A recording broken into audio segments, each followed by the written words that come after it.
Hello and welcome to my review of NXT UK TakeOver Blackpool 2.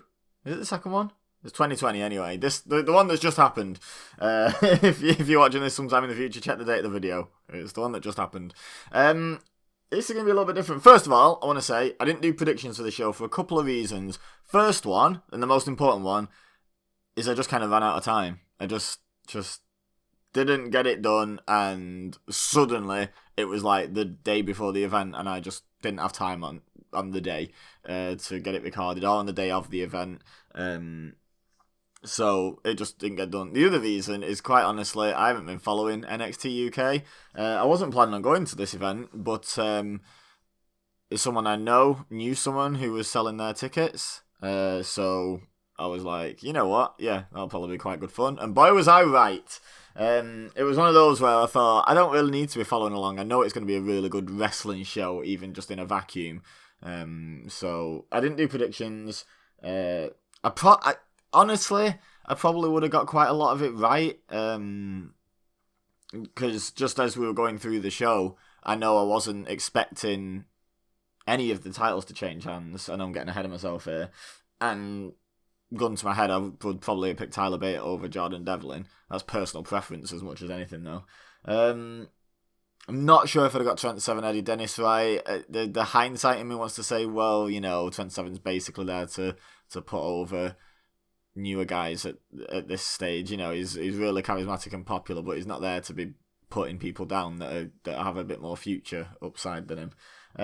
So I mean, I'm not a big Eddie Dennis fan myself, but I can see the logic in putting him over 27. So I don't know. I reckon I'd have gone 4 out of 5, maybe 5 out of 5. I don't know, but I wasn't expecting any title changes.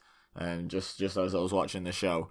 So yeah, I think I would have done okay on the predictions, but it's easy to say that afterwards, isn't it, guys? So, well done. Pat on the back for me. I got 5 out of 5 with hindsight. Well done.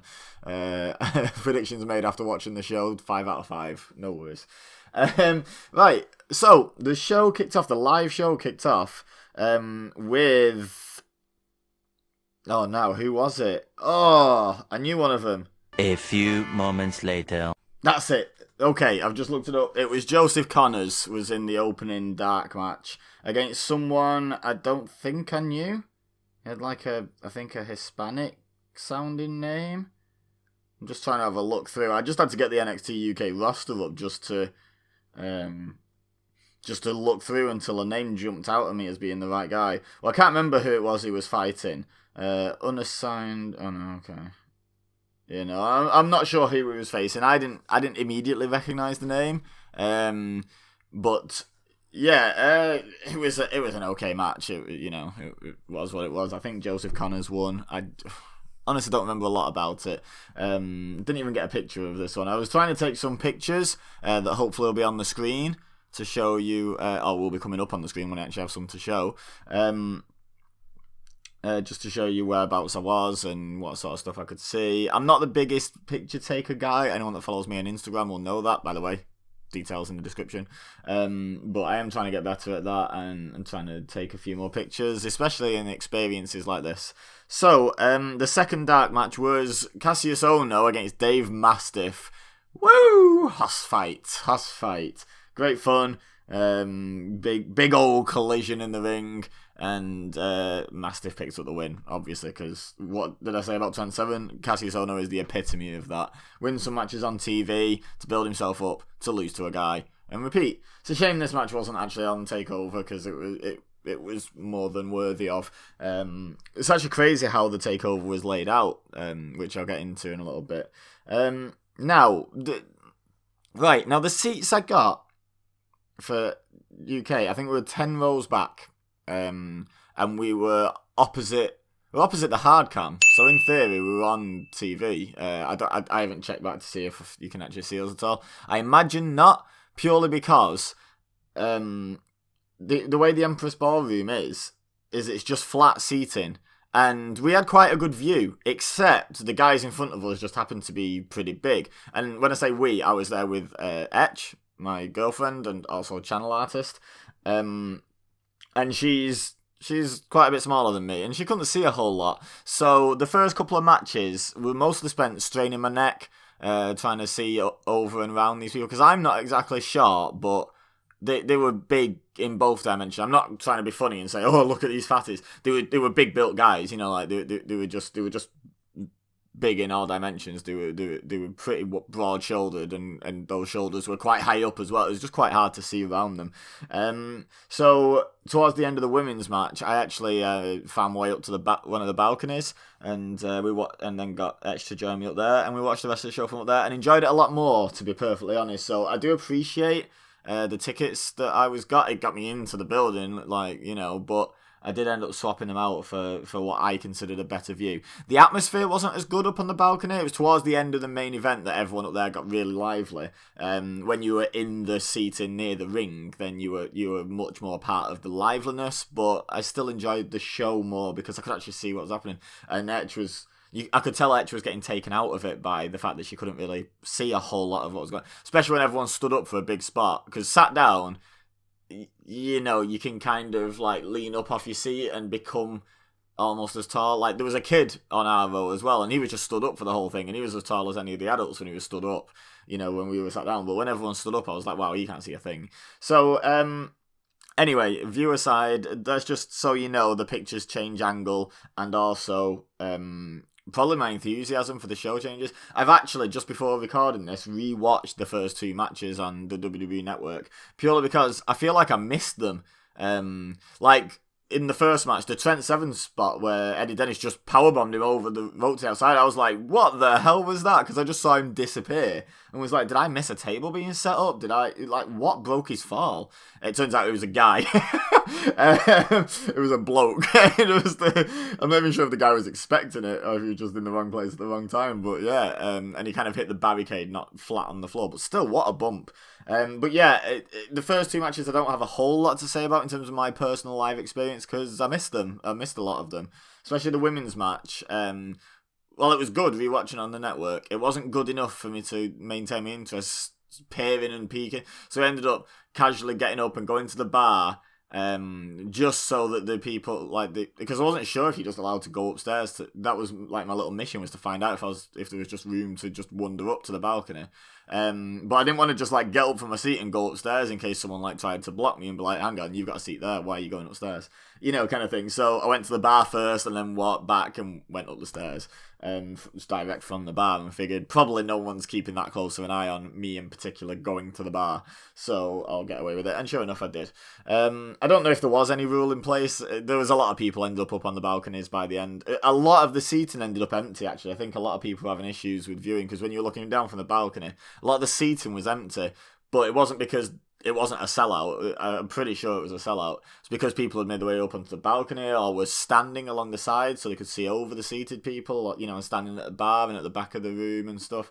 So I just feel like the seating was emptied quite a bit, but not necessarily the building.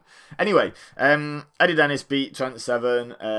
Trent Seven actually kicked out of that shot over the top rope. Like, he picked him up, Eddie Dennis rolled him into the ring and pinned him, and he kicked out, and then he hit his lame little lifting reverse DDT finisher and got the win. And I just think it'd have been better if they'd just finished him with that amazing high spot. I just don't know why they had to hit that. I get maybe they're trying to get that finisher over, but it just didn't look as good. It's a bit of a bugbear of mine in wrestling when people have a fairly bland looking finisher, and throughout the course of the match they hit so many ridiculous high spots, and then put the opponent away, and the opponent kicks out, and then they put the opponent away with a clothesline or a reverse DDT. You know, in 2020 a reverse DDT isn't like that formidable. I know it lifts him a bit, but nah.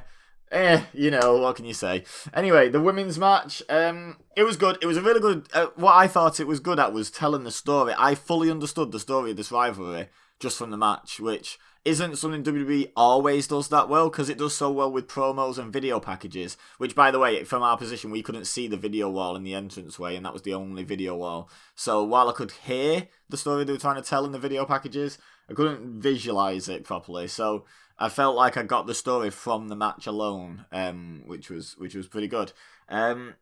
The story obviously being that Toni Storm hates what's her face, Kaylee Ray, but Piper Niven earned herself a shot, and then Toni Storm wanted to take the shot because she wanted to get back at Kaylee Ray, and then so their friendship was strained, and they'd had a little bit of a scrap back and forth and stuff.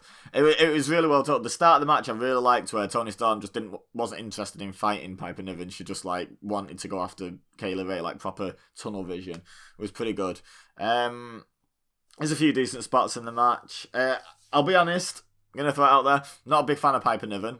I'm really not. I feel like Piper Niven gets the benefit of being larger and therefore held to lower standards. And I know that's probably quite a controversial thing to say, but I don't mean that as in like trying to fat shame someone. I just mean, I don't think if she was Toni Storm size and exactly the same caliber of wrestler, people would rate her that highly.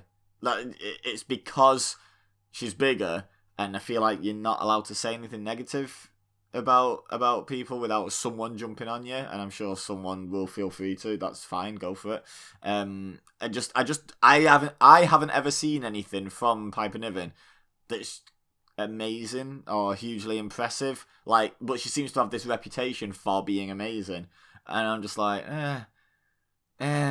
I enjoyed Toni Storm a lot more in this match. I think in my early days of watching NXT UK and doing the reviews over on RWT, I wasn't that big on Toni Storm because I hadn't seen her before NXT UK. And I just found her to be... I didn't find that I was feeling sympathetic for her. I found me thinking, are you really cut out for this? Because she did a lot of cry face as her selling. And I was like, you can look in pain and look angry, but having cry face kind of takes me out of you're actually worth being a wrestler, So I had a bit of, I don't know, it didn't give me the sympathy vibe that normally a babyface in peril should. It gave me the maybe you're not cut out for this vibe, which took me out of it. So I was a lot more keen on her in this match though. I think she had a bit more about her. I think this is the Toni Storm we should have been seeing from the start. I don't think they should have been trying to get sympathy on her. I think they should have been trying to get her over as exactly what she is now.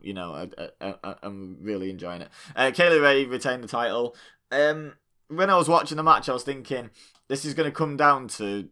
I didn't think Toni Storm was going to win. I was there thinking, doesn't make sense with the story going into the match for Toni Storm to win, I don't think. She should win it back in a one-on-one match, in my opinion. If she's going to win it back, if that's in the plans. But I thought, as an outside chance, Piper could win because of how focused on each other Toni Storm and Kaylee Ray are. She could kind of sneak the win.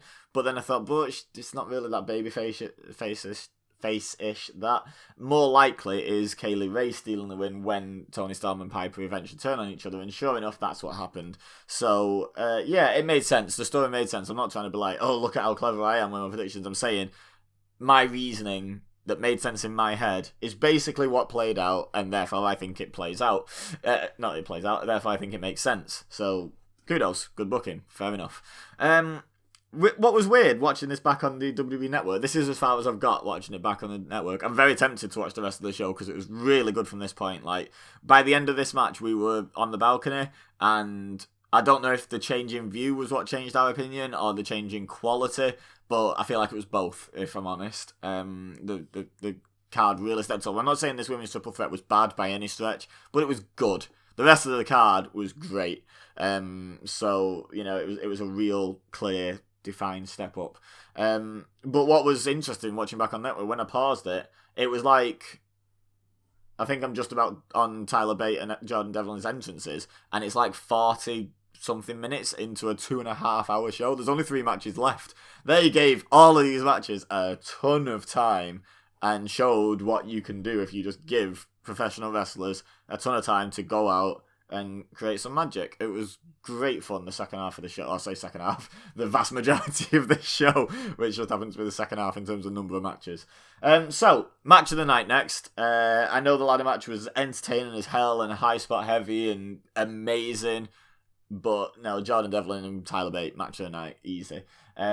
Great match. Tyler Bate, I was discussing this with that chat the show, and then I was discussing it with the guy I got the tickets off and the girl who put me in touch with him in our little group chat on Facebook.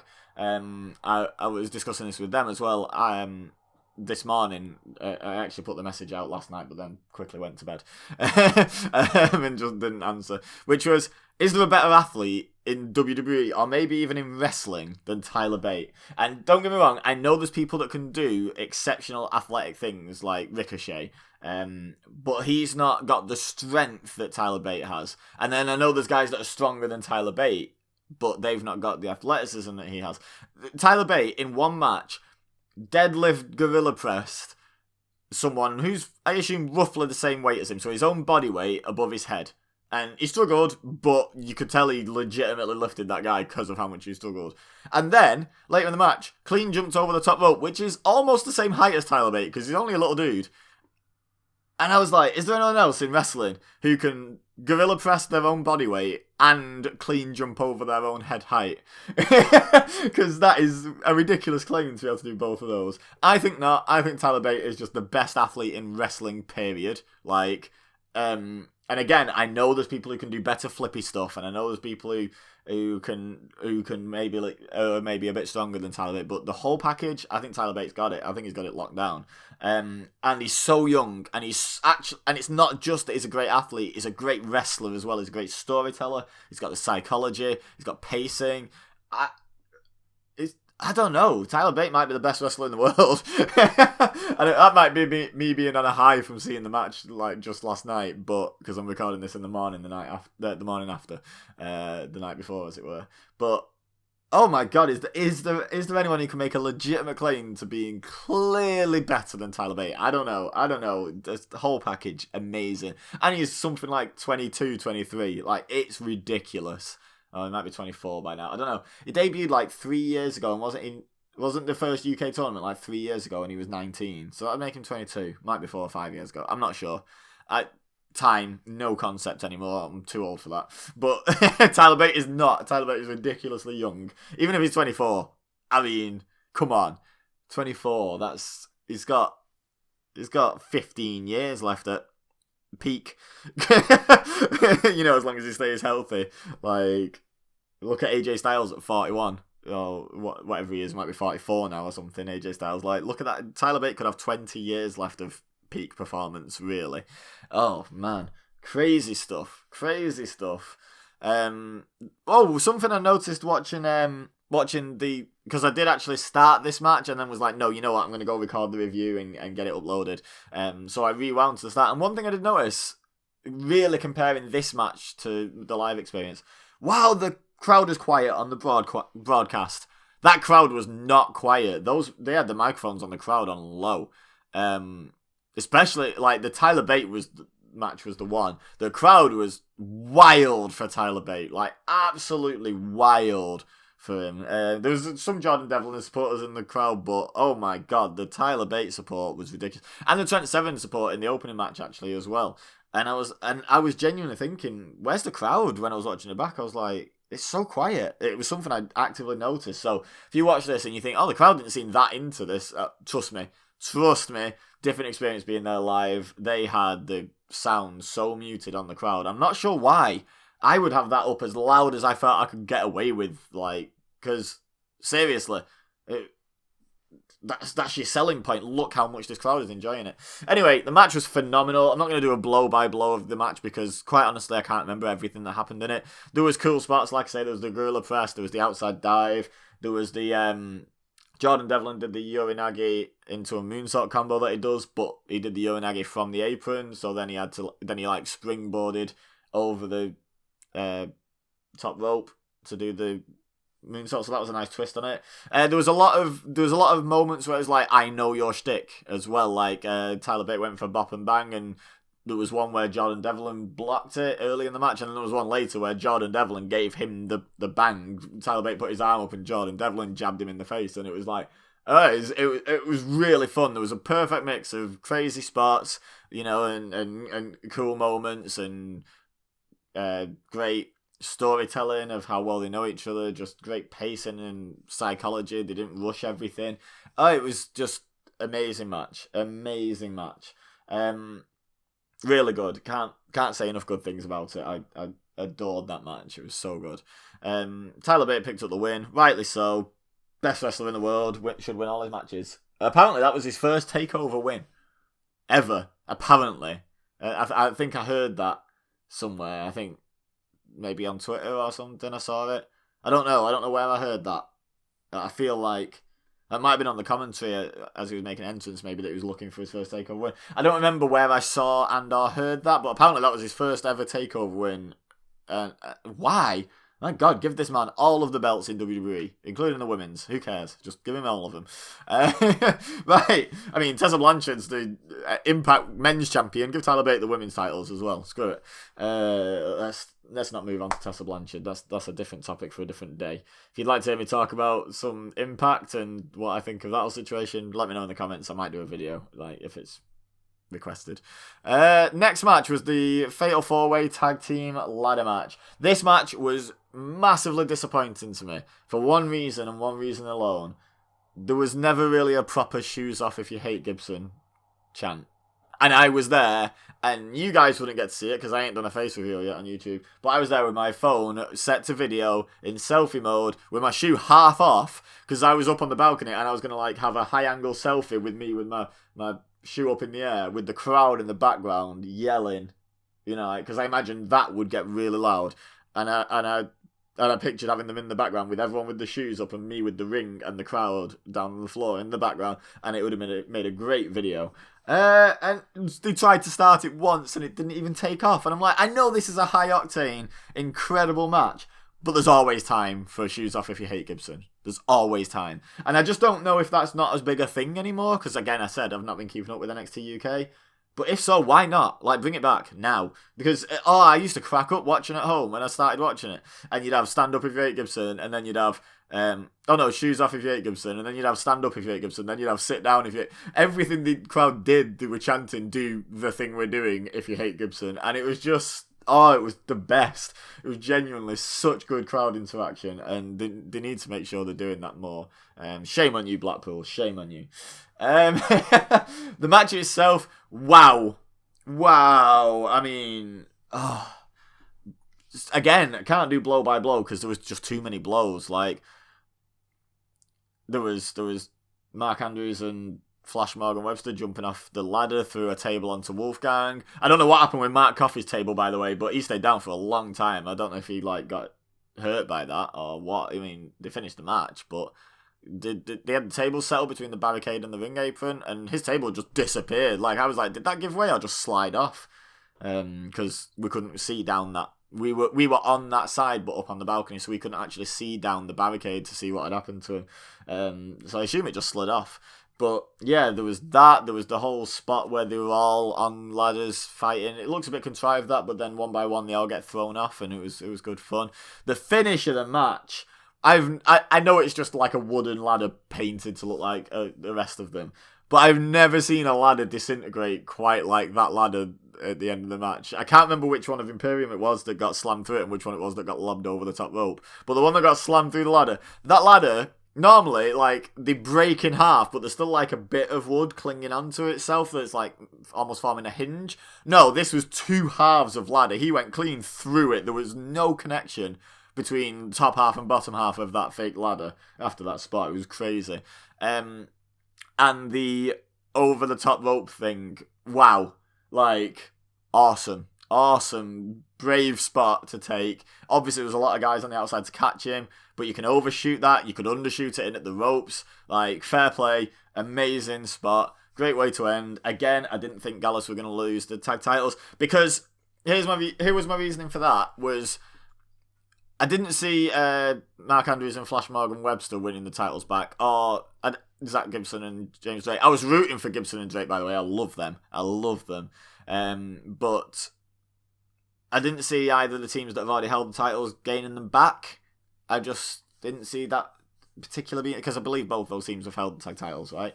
I just didn't. I don't know. I just thought maybe it's a bit early for two-time champions. So maybe you need to be still establishing teams, and get, and singles talent as well. It's just too early for two-time champions, I feel like, in NXT UK at the moment. That was my reasoning. Whether it's flawed or not, I don't care. That was my reasoning. And then I thought, obviously, Volta was going to beat Joe Coffey in the main event. So I didn't see Imperium winning here. I thought that rivalry might still have a bit of legs. By the way, I'm not sold on Gallows' faces. Just want to point that out. I'm just going to throw that out there. I haven't seen how they turned, but either that was a really pro-Gallows crowd, or they're actually faces. They were acting like faces, though, in both matches. So, I don't know, but I'm not into it. Anyway, yeah, I thought there's a bit of legs in this faction feud yet, because I'm not sure when the next NXT UK event is going to be, so they can run with this and still transition into different feuds before the next takeover, because it's quite a way away, I imagine. So yeah, I just thought, well, Gallows win this and Imperium win the main event, and there's still balance, you know. So that was my thinking, and I was right. Gallows won. Like I say, the finish of the match was just crazy, and the match itself was mad. It was high spot heavy in a good way.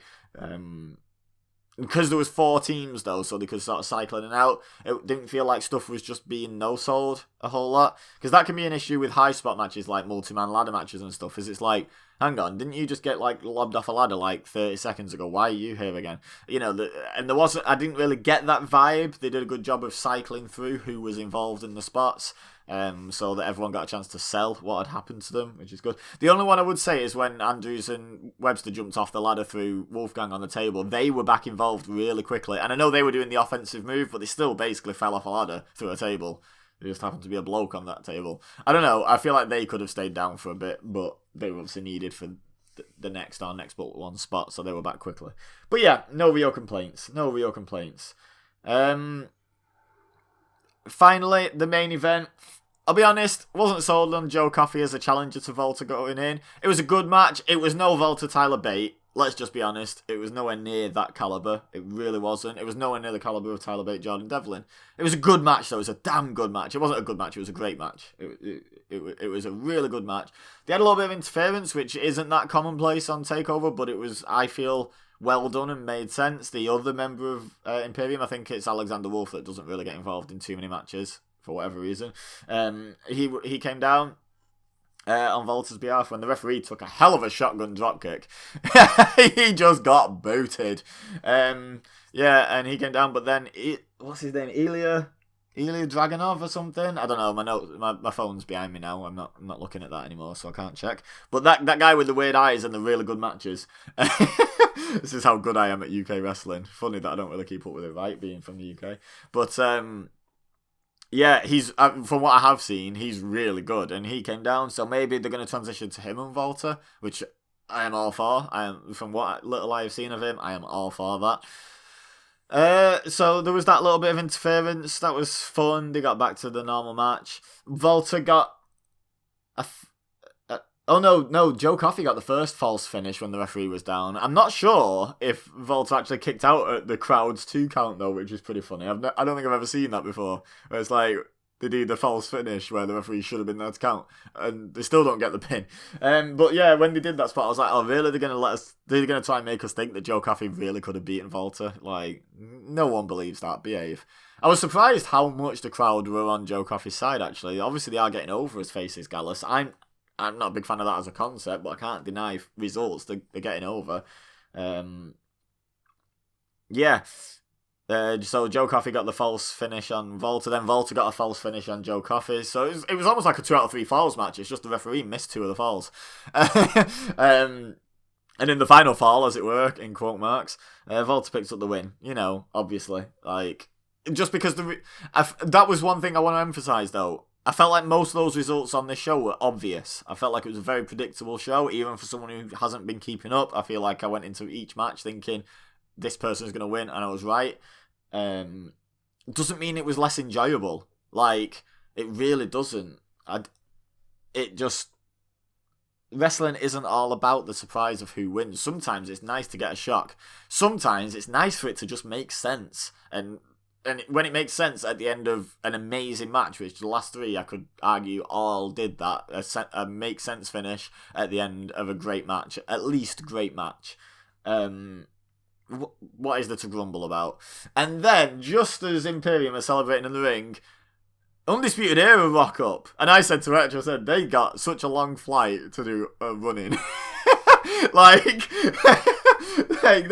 such a long flight from America to England and then one back just to do a run-in. But my God, am I glad they did, because that place went wild, and rightly so. It was a great moment. Undisputed Era attacked Imperium. They had a bit of a brawl where it was a bit even at first, but obviously Imperium were knackered. Two of them had been killed in a ladder match before. Volta had just finished a long, grueling match. Alexander Wolf is apparently useless. So Undisputed Era obviously got the upper hand, and then they beat down Volta doing all the moves and stuff. And oh, what a moment. It was great. It was really fun. Really fun way to end the show. Sets up for Worlds Collide perfectly, because they've got an 8-man tag match, I believe. Imperium and Undisputed Era coming up at Worlds Collide. I'm really looking forward to that show, actually. It's not a traditional takeover, but it's still going to be takeover quality. It's still going to be a takeover. It's going to be great. It just means we're basically getting an extra takeover, because we're getting a takeover in February instead of January. But we're still getting Worlds Collide in January, so... and this one feels like a bigger deal than last year's. Last year's was like a concept. This year it's like, right, we know what we're doing now. Sounds like it's going to be awesome. So, yeah. Great show. Great show start to finish. It peaked. It raised and peaked and troughed at the right moments. I mean, there wasn't a lot of let-up between the last 3 matches, but it somehow didn't feel too much either. I think when you have a show like WrestleMania that's like 8 hours long or whatever it is, you need some downtime in between some of the big matches so that the crowd can recover a bit, because they've been there 8 hours by the main event. They need to have had a rest at some point. But in a 2.5 hour show, I think it's fine to just, keep raising to a crescendo. I don't think they quite did that. I think the show peaked at the middle of the Jordan Devlin Tyler Bate match, but let's not try and pretend anything after that was bad or even good. It was all great and awesome. Like, let's be honest. So, credit to everyone involved in the show. Wonderful show. Thank you so much to Lucy for setting me up with the guy for the tickets. Thank you so much for Rick for the tickets. I mean, I paid him for them, but still, thank you for being the guy that gave me the opportunity to get in. Like, just great show. Thoroughly enjoyed. Definitely strongly considering going to the next takeover or whatever the UK event is. If they do any tapings around here, I'd be tempted to go, but I feel like that's maybe not quite as good an experience. Fun, but not quite as good an experience as going to a takeover. So whenever the next takeover is about, if it's somewhere up north, I'll definitely consider going. Let me know in the comments what you thought of NXT UK TakeOver Blackpool 2. I have actually looked it up now. It was number 2. For last year's TakeOver Blackpool was the first one. I thought it was, but I just wasn't 100% sure. Let me know what you thought. Leave a like if you enjoyed this review. Don't forget to subscribe if you're new here. Share with your friends. All that good stuff. Check out the description, as I plugged before, for my Instagram, but also my other social media, my other channels, my Patreon, all that fun stuff. It's all down there. Check it out. I'm quite active on my WWE Twitter, because if I'm watching something live, and I don't mean in person, if I'm in person I ain't tweeting nothing, but if I'm watching live on the WWE Network or on New Japan World or whatever, I will be tweeting about it. So yeah, feel free to follow me over there, as well as my other social media. But for now, woo, all I have left to say is thank you very much for watching. As always, I've been EBEZA, you've been amazing, and I will see you next time.